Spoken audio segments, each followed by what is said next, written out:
Bonsoir, avec une nouvelle brève de Bouchra Moufti Baikom and Coach. Et dans cette brève, je vais vous faire part de la matrice de la communication efficace. Cette matrice, nous l'avons fait ressortir suite à un séminaire sur le leadership et la communication à l'ère de l'intelligence artificielle.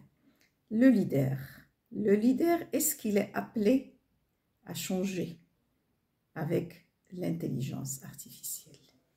Le leadership, est-ce qu'il va se recréer en quelque sorte avec l'intelligence artificielle? Le portrait leader ou le portrait du leader, est-ce qu'il va rester le même? Beaucoup de questions que j'avais posées aux participants et auxquelles ils ont, c'est-à-dire adhéré, ils ont essayé de donner réponse. Et ce sont ces questions-là et les réponses à ces questions qui nous ont permis de mettre en place une matrice de la communication efficace. Pourquoi la communication efficace?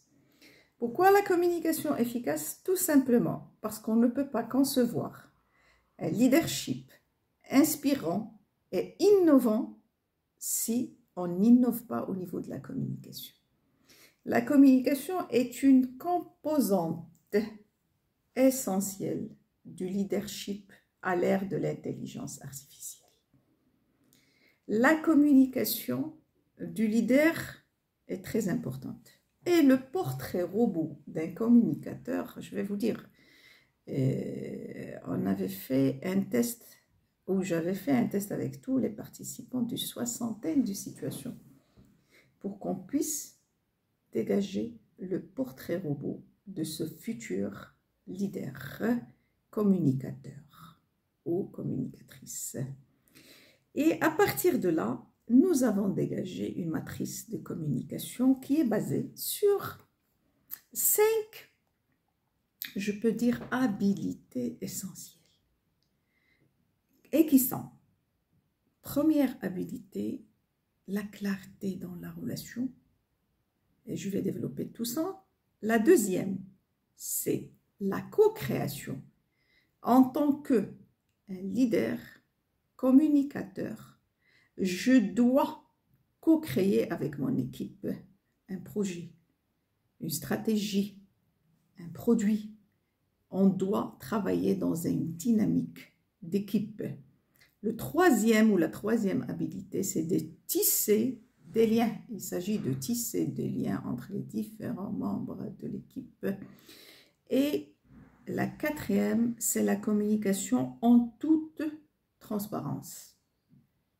Et on va en parler en détail.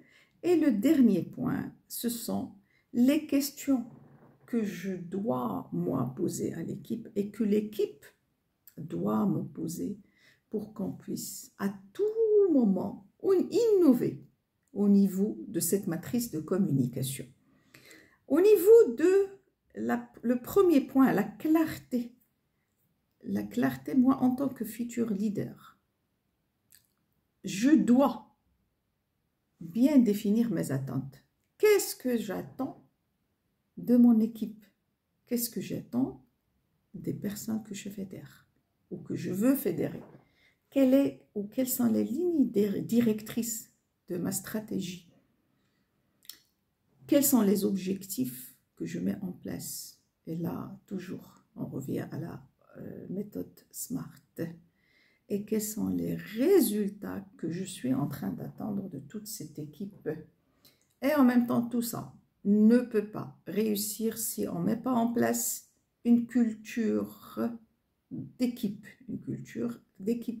qui est normalement déclinée à partir de la culture d'entreprise et à partir des valeurs de l'entreprise.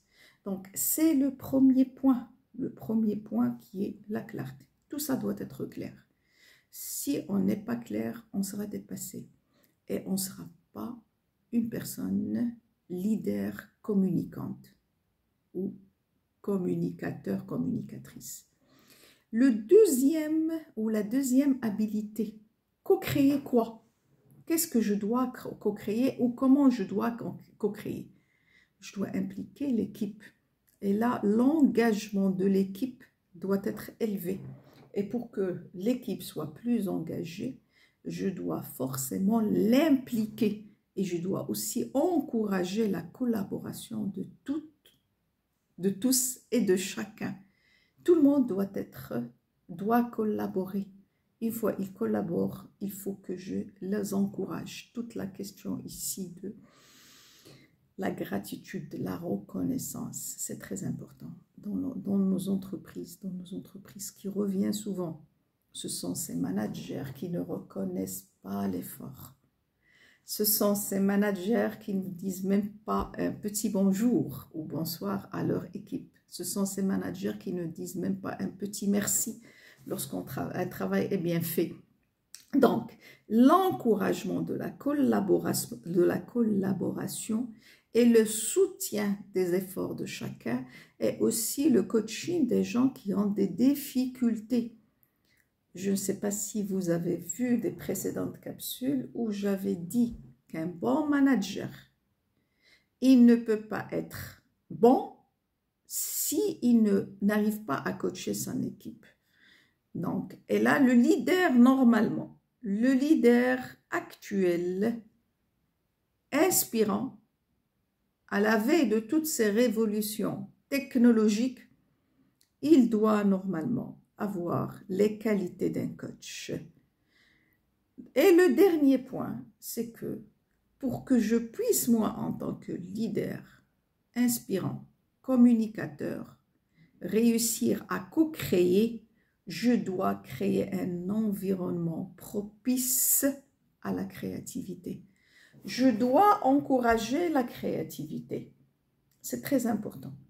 Pourquoi? Parce qu'on a des leaders, malheureusement, pas des leaders, des managers. On a des managers qui tuent l'initiative. Ils tuent l'esprit d'initiative chez les collaborateurs. Normalement, un leader, il doit avoir l'esprit d'initiative et il doit aussi, lui aussi, encourager l'initiative des autres. Et on va aller plus loin pour passer à la troisième habilité, c'est de réussir à tisser des liens entre les différents membres de l'équipe. Et du coup, ici, comment je peux tisser des liens? C'est à travers des rencontres, à travers la circulation de l'information entre moi et les différents membres de l'équipe, à travers éventuellement la création d'échanges, de séances d'échanges ensemble. On peut aussi leur montrer ou montrer à toute l'équipe que en tant que moi, leader communicateur ou communicatrice, je suis une personne ouverte à toute initiative, ce que j'avais dit tout à l'heure. Et en même temps, je dois communiquer sur ce qu'ils proposent à leurs collègues. C'est très important. La quatrième habilité, la transparence. Je communique et je communique avec transparence. Pourquoi je ris? C'est des souvenirs que j'ai eus ou que de temps en temps j'ai dans le cadre de l'exercice de mon métier de journaliste, consultante en communication, presse et média training. J'ai vécu pas mal d'expériences en relation avec la transparence. Je pense que j'ai déjà parlé de cette expérience, mais je la répète souvent parce qu'elle est très importante. On avait à mettre en place les valeurs au niveau de l'Omnium Nord-Africa,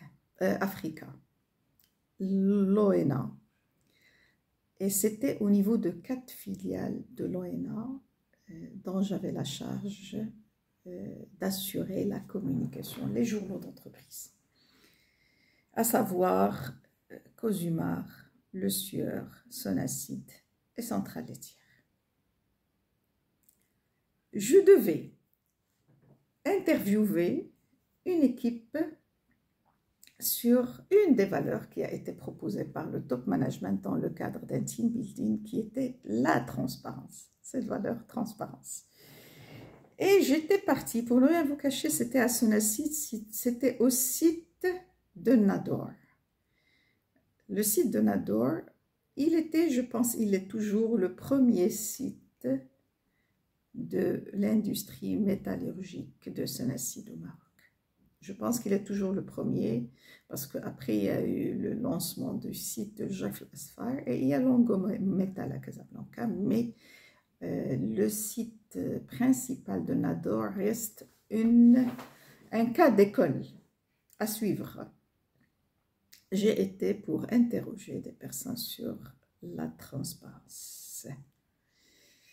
La coïncidence a fait que première personne que j'ai rencontrée, c'était une personne du syndicat, syndicaliste.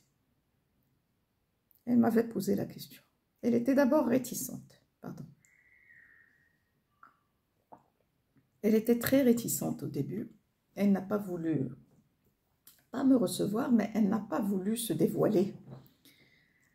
Et en papotant avec elle, donc il y avait toute une séance, je peux dire, de mise en relation pour pouvoir mettre en confiance la personne et pour pouvoir l'interviewer sur cette valeur.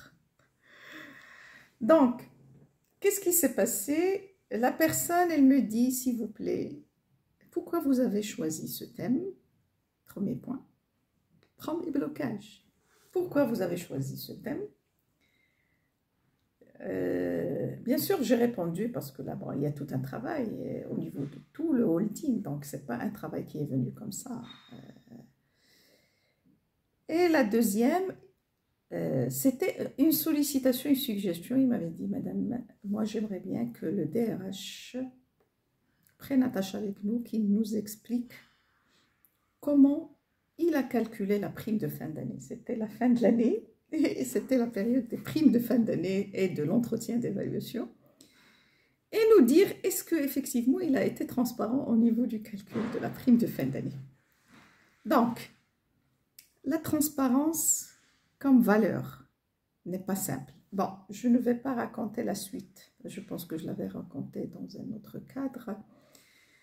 Mais rien que pour vous dire que un leader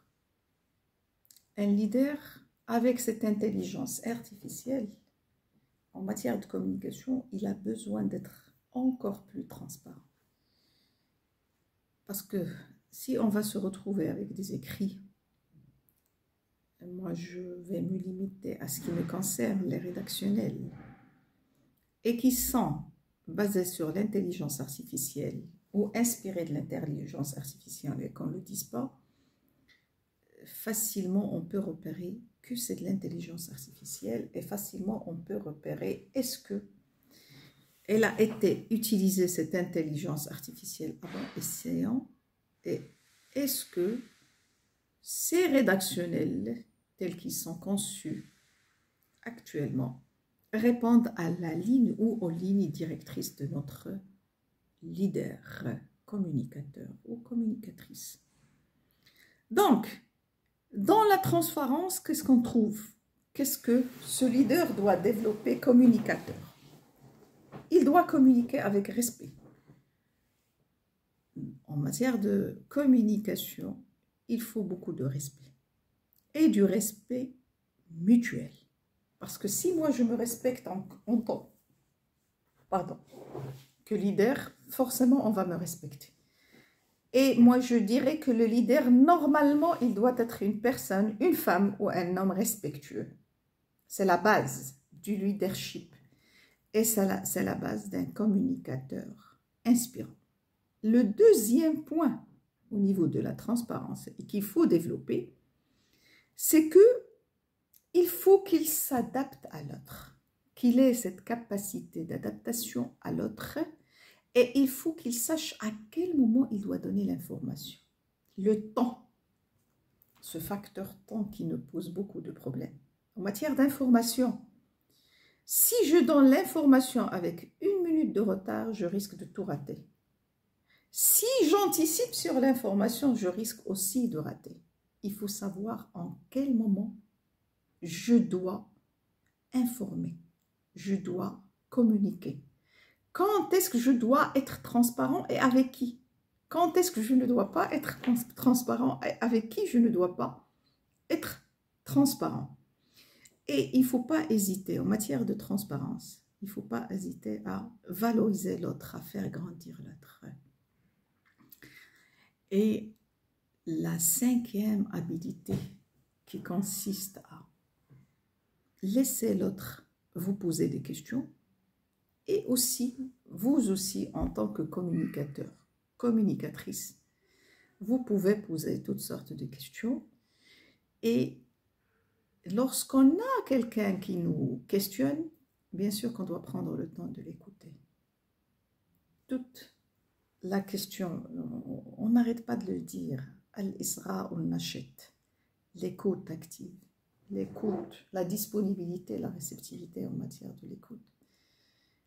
L'écoute avec empathie, je me mets dans la peau de l'autre. Et lorsque moi, en tant que communicateur, leader, inspirant, je ne dois pas juger. Parce que j'ai dit tout à l'heure, je dois adopter la posture du coach.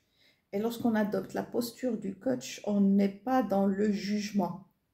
Et on n'est pas dans la critique. Il se peut il y a parfois des situations où on doit critiquer, mais la critique doit être fondée. Mais on n'est pas dans le jugement. C'est très important. Et ce qui est encore très important, c'est de laisser l'autre répondre lorsque vous écoutez. Ou lorsque vous lui posez des questions, il faut lui donner le temps de vous répondre. Et lorsque lui, il vous pose des questions, il faut prendre le temps de lui répondre. Et de lui répondre convenablement. Cette matrice de la communication efficace, nous l'avons développée, nous l'avons détaillée dans le séminaire que j'ai intitulé « Le profil du leader communicateur à l'ère de l'intelligence artificielle ». Ça nous a pris 3 jours pleins de travail pour dégager le portrait robot du futur leader. Un leader, ce que j'avais dit au début, un leader inspirant, un leader innovateur et un leader à l'écoute de son environnement. Sur ce, je vous dis à la prochaine vidéo de la brève de Bouchra Muftized by Com and Coach. N'hésitez pas à me liker, n'hésitez pas à me disliker s'il le faut, n'hésitez pas à commenter. Et à très bientôt pour toute autre information sur les formations prodigué par Com and Coach, vous avez le site web www.comandcoachformation.com et vous avez nos pages sur les réseaux Facebook, LinkedIn et Instagram, Com and Coach. Et à très bientôt.